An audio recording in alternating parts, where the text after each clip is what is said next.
Mi suegro vende mi auto clásico restaurado para pagar deudas de juego de mi esposo diciendo que los bienes del matrimonio son compartidos, pero pierde su casa cuando descubro que falsificó mi firma en el título. Mi suegro vendió mi auto clásico que restauré durante 5 años y todavía no sé si estoy más furiosa con él o con mi esposo por permitirlo. Tengo 36 años, trabajo como desarrolladora de software para startup tecnológica ganando buen salario, estoy casada con Marcos desde hace 8 años, y hasta hace un mes era dueña de un Mustang 1967 completamente restaurado que compré como proyecto cuando tenía 25 años. El suegro del que hablo es Roberto, tiene 63 años, es dueño de taller mecánico que heredó de su padre, y aparentemente decidió que tenía derecho de vender propiedad ajena para salvar a su hijo de sus propios errores. El Mustang era mi orgullo.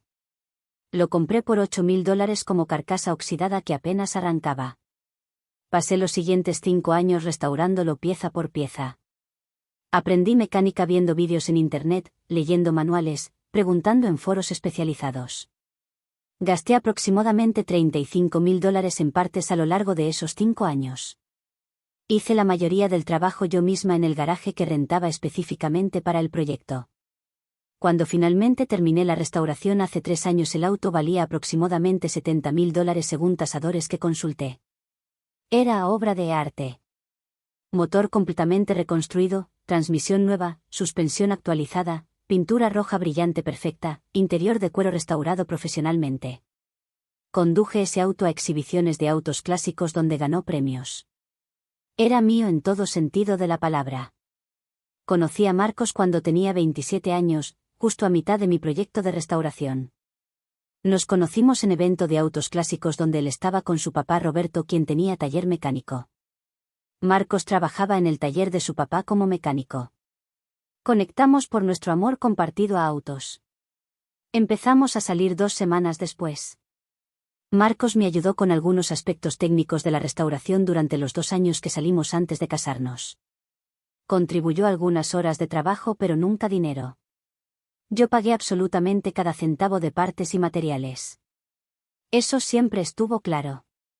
El auto era mi proyecto, mi inversión, mi pasión. Nos casamos cuando yo tenía 29. Decidimos mantener finanzas mayormente separadas porque yo ganaba significativamente más que Marcos y ambos queríamos evitar resentimientos. Teníamos cuenta conjunta donde cada uno depositaba cantidad acordada para gastos compartidos de la casa, pero el resto de nuestro dinero permanecía en cuentas individuales. El título del Mustang siempre estuvo solo a mi nombre. Los primeros años de matrimonio fueron buenos. Marcos trabajaba duro en el taller de su papá, yo avanzaba en mi carrera, compartíamos amor por autos y pasábamos fines de semana yendo a exhibiciones en el Mustang. Roberto nos trataba bien, ocasionalmente nos invitaba a cenas familiares, parecía respetar nuestro matrimonio. Hace 2 años noté que Marcos empezó a actuar extraño sobre dinero. Pedía prestado de nuestra cuenta conjunta más frecuentemente. Cuando le preguntaba por qué decía que el taller no estaba yendo bien y que su papá no le podía pagar tanto como antes. Me pareció raro pero no investigué más profundo. Hace 1 año la situación empeoró. Marcos empezó a llegar tarde a casa oliendo a alcohol. Cuando le preguntaba dónde había estado decía que con amigos del trabajo. Empezó a estar más irritable, más distante. Intenté hablar con él múltiples veces pero decía que todo estaba bien, que solo estaba estresado por el trabajo.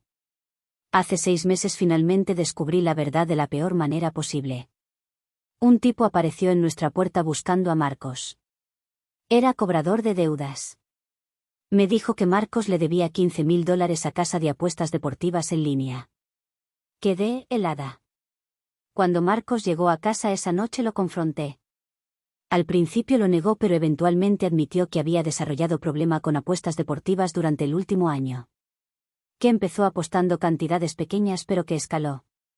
Que había acumulado deudas significativas. Le pregunté cuánto debía en total. Marcos admitió que entre diferentes casas de apuestas y préstamos personales que sacó para cubrir pérdidas debía aproximadamente $40,000. Casi me desmayo. $40,000 en deudas de apuestas que yo no sabía que existían. Le pregunté cómo planeaba pagarlas. Marcos dijo que estaba trabajando en plan, que su papá lo estaba ayudando. Le dije que necesitaba buscar ayuda profesional para su problema de apuestas. Marcos prometió que lo haría, que dejaría de apostar, que arreglaría todo. Durante los siguientes meses Marcos aparentemente dejó de apostar. Empezó a asistir a reuniones de jugadores anónimos. Yo supervisaba nuestras finanzas compartidas más de cerca. Las cosas parecían estabilizarse aunque todavía tenía deudas masivas que pagar. Hace un mes salí de viaje de trabajo por una semana a conferencia en otro estado. Dejé el Mustang en nuestro garaje como siempre. Marcos tenía llave del garaje obviamente porque vivíamos juntos. Cuando regresé del viaje el viernes por la tarde fui directo al garaje a checar el Mustang como hacía siempre después de viajes. El garaje estaba vacío. El Mustang no estaba. Entré a la casa corriendo buscando a Marcos. Estaba en la sala viendo televisión. Le grité que dónde estaba mi auto. Marcos se puso pálido. Tartamudeó diciendo que necesitábamos hablar. Le grité otra vez que dónde diablos estaba mi Mustang. Marcos me dijo que su papá lo había vendido. Que necesitaban el dinero urgentemente para pagar algunas de las deudas más apremiantes. Que los cobradores estaban amenazando con acciones legales y que no tuvieron opción. Que iban a reemplazar el auto eventualmente. No podía creer lo que estaba escuchando. Le grité que cómo se atrevía a vender mi auto sin mi permiso. Marcos dijo que técnicamente no necesitaba mi permiso porque éramos casados y los bienes del matrimonio eran compartidos.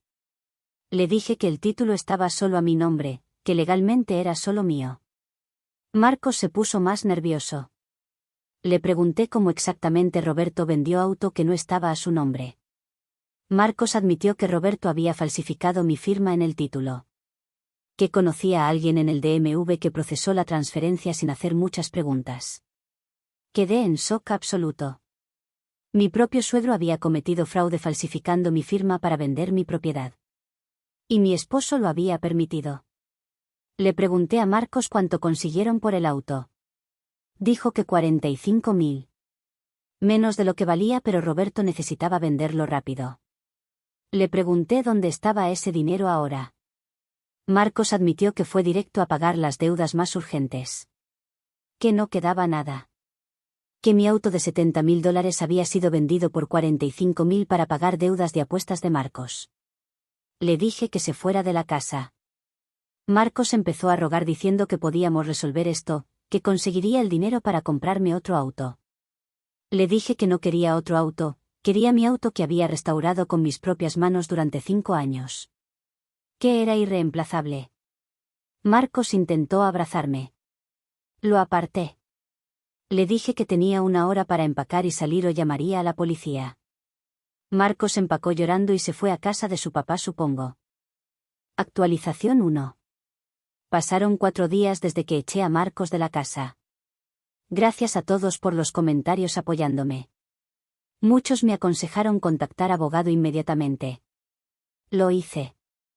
El lunes contraté abogado especializado en fraude y derecho familiar. Le expliqué toda la situación mostrándole documentos del título original del auto a mi nombre, recibos de todas las partes que compré durante la restauración, fotos del auto, todo. El abogado me dijo que tenía caso muy fuerte tanto civil como criminal. Me explicó que falsificar firma en documento legal como título de vehículo es crimen serio. Que Roberto podría enfrentar cargos de fraude, falsificación y robo. Que Marcos como cómplice también podría enfrentar cargos. Me preguntó si quería proceder criminalmente o intentar resolver civilmente primero. Le dije que quería hacer todo lo necesario para recuperar mi auto o al menos el valor completo de $70.000. El abogado me dijo que primero intentaríamos resolver civilmente demandando a Roberto y Marcos, pero que si no cooperaban presentaríamos cargos criminales. Ese mismo día el abogado mandó cartas formales a Roberto y Marcos informándoles que tenían 10 días para devolver el Mustang o pagar $70.000 en compensación o enfrentarían demanda civil y posible proceso criminal. Roberto me llamó esa noche furioso. Me gritó que cómo me atrevía a amenazar a mi propia familia con acciones legales. Que solo estaban tratando de ayudar a Marcos con sus problemas. Que yo estaba siendo egoísta poniendo un auto por encima de mi matrimonio y mi familia. Le dije que ellos pusieron mis pertenencias y mi confianza por debajo de las deudas de apuestas de Marcos. Que falsificar mi firma era crimen sin importar la justificación. Roberto dijo que ningún juez castigaría a padre ayudando a su hijo. Le dije que veríamos. Marcos también intentó contactarme múltiples veces. Le bloqueé en teléfono, pero me mandaba emails rogando que habláramos, que no involucrara abogados, que podíamos resolverlo en familia. Le respondí una sola vez diciendo que ya no confiaba en él para resolver nada, que toda comunicación debía pasar por mi abogado. El abogado investigó a quién le vendieron el auto. Resulta que fue vendido a coleccionista privado en estado vecino por $45.000 en efectivo. El abogado contactó al comprador explicando la situación. El comprador se puso nervioso cuando supo que el título había sido falsificado. El comprador mandó todos sus documentos de la compra. Tenía recibo firmado por Roberto, copia del título que Roberto le dio, y fotos del auto. El abogado le explicó que técnicamente la venta era inválida porque Roberto no tenía derecho legal de vender el auto. Que probablemente tendría que devolver el auto. El comprador se molestó comprensiblemente porque había pagado buen dinero por auto creyendo que todo era legítimo. Mi abogado le sugirió que demandara a Roberto por fraude para recuperar su dinero. El comprador dijo que lo consideraría. 3 días después el comprador accedió a devolver el Mustang si yo le reembolsaba los $45.000 que pagó. Mi abogado negoció que Roberto debía reembolsar al comprador, no yo. El comprador estuvo de acuerdo pero quería garantía legal de que recibiría su dinero. Mi abogado preparó acuerdo legal donde Roberto tendría que pagar $45.000 al comprador en un plazo de 30 días o enfrentar demanda. Roberto inicialmente se negó diciendo que no tenía ese dinero. Mi abogado le dijo que entonces tendría que vender algo o conseguir préstamo porque la alternativa era proceso criminal por falsificación. Actualización 2. Han pasado 3 semanas desde la última actualización. La situación se resolvió pero no de la manera que esperaba. Roberto no tenía $45.000 en efectivo. Intentó conseguir préstamo usando su taller como colateral pero los bancos le negaron porque resulta que el taller ya tenía hipoteca considerable. Aparentemente Roberto había estado usando el negocio para sacar préstamos durante años manteniendo el taller apenas funcionando. Desesperado Roberto puso el taller en venta. Encontró comprador dispuesto a pagar $120.000 por el negocio y la propiedad. Roberto debía $70.000 en hipoteca del taller, entonces después de pagar eso le quedarían $50.000. Suficiente para reembolsar al comprador del Mustang. La venta del taller se procesó en 2 semanas. Roberto se veía destruido cuando firmó los papeles. Ese taller había sido de su familia por 3 generaciones. Su padre se lo dejó, su abuelo lo empezó. Pero sus malas decisiones financieras y ayudar a Marcos con sus deudas de apuestas lo llevaron a perderlo. Con el dinero de la venta Roberto reembolsó los $45.000 al comprador. El comprador me devolvió el Mustang. Cuando lo vi otra vez en mi garaje lloré. No había daños, el comprador lo había cuidado bien durante ese mes. Pero la historia no termina ahí. Con los $5.000 que le quedaron después de reembolsar al comprador, Roberto todavía debía dinero a los cobradores de deudas de Marcos. Los cobradores empezaron a amenazarlo directamente ahora que sabían que había vendido el taller. Roberto tuvo que vender su casa también. La casa donde Marcos creció, donde había vivido con su esposa que murió hace 10 años de cáncer. La vendió por $200.000. Después de pagar la hipoteca restante le quedaron $140.000. Usó $60.000 para pagar las deudas restantes de Marcos. Los $80.000 restantes los puso en cuenta de retiro. Roberto ahora vive en departamento pequeño rentado. Perdió su negocio familiar y su casa por intentar salvar a Marcos de las consecuencias de sus apuestas. Marcos se mudó con él al departamento porque no puede pagar renta propia con lo poco que gana en trabajo nuevo que consiguió en taller diferente. Mientras tanto yo presenté papeles de divorcio. No puedo seguir casada con alguien que permitió que su padre vendiera mi propiedad más preciada para pagar sus deudas de juego.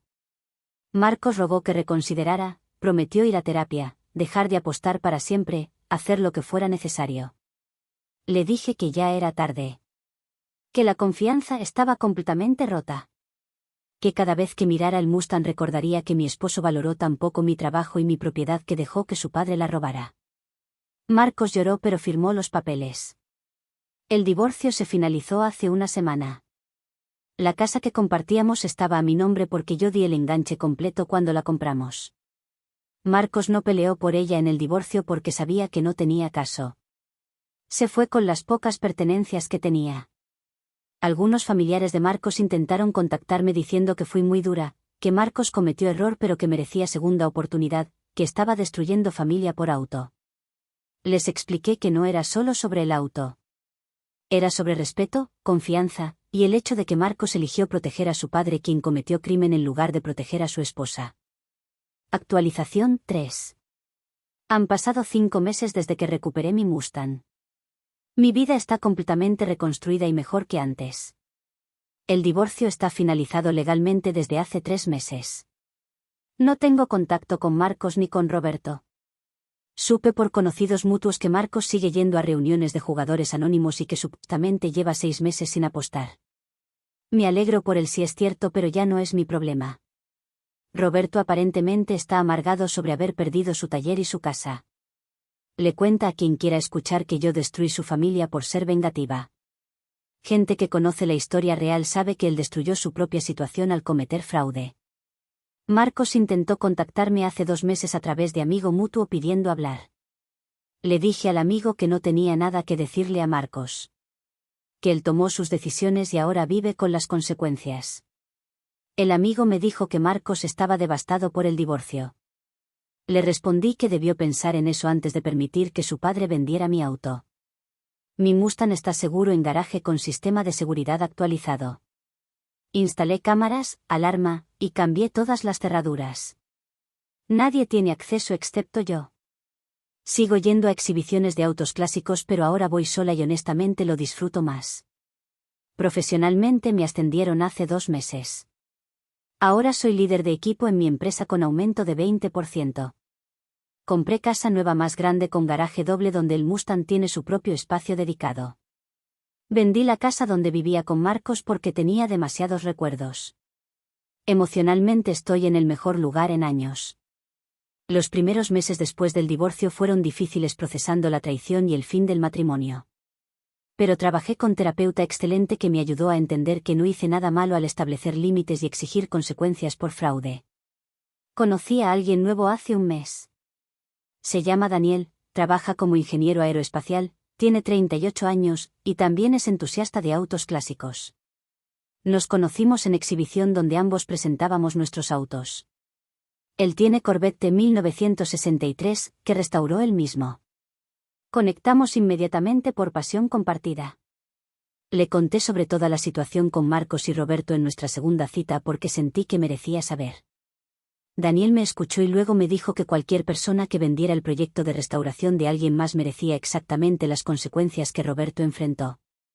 Que proteger tu trabajo y tu propiedad no es venganza, es justicia. Aprendí lecciones importantes de esta experiencia. Aprendí que algunas personas priorizarán arreglar sus errores sobre respetar tus derechos.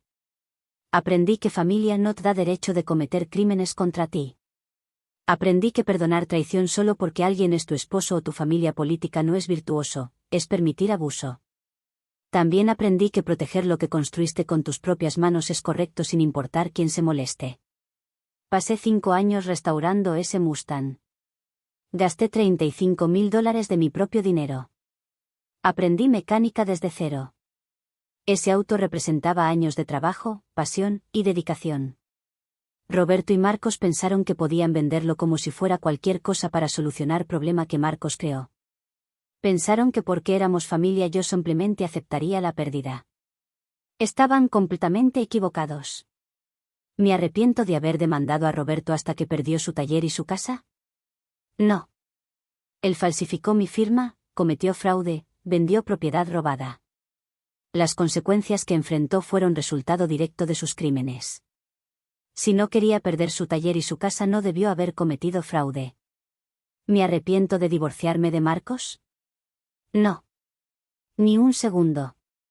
Marcos eligió proteger a su padre quien robó mi propiedad en lugar de apoyar a su esposa. Marcos permitió que su problema de apuestas escalara hasta el punto donde su padre sintió que tenía que vender mis cosas para salvarlo. Marcos nunca puso límites apropiados con Roberto. ¿Fue difícil terminar matrimonio de 8 años?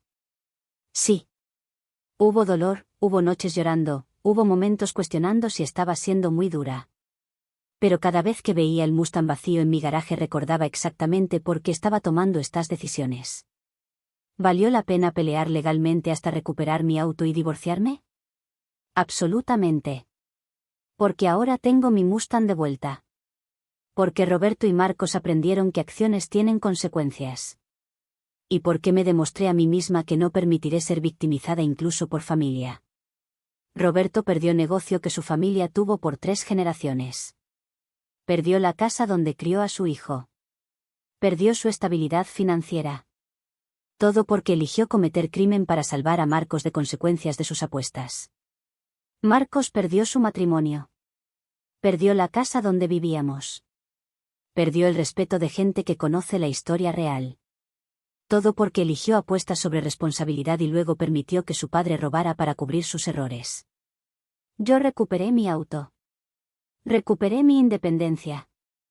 Recuperé mi paz mental. Conseguí casa nueva, promoción, y conocí a alguien que respeta mis límites. Mi Mustang sigue siendo obra de arte. Sigue ganando premios en exhibiciones. Sigue siendo mi orgullo. Y ahora, está más seguro que nunca. No necesito validación de Roberto sobre las consecuencias que enfrentó. No necesito perdón de Marcos por haberme divorciado. Lo único que necesitaba era recuperar lo que era mío y asegurar que nunca vuelva a pasar. Y después de 5 meses, con mi auto en garaje seguro, mi divorcio finalizado, y mi vida reconstruida completamente, puedo decir con certeza que lo logré. Estoy en paz. Estoy segura. Estoy feliz. Y eso es exactamente lo que merecía desde el principio.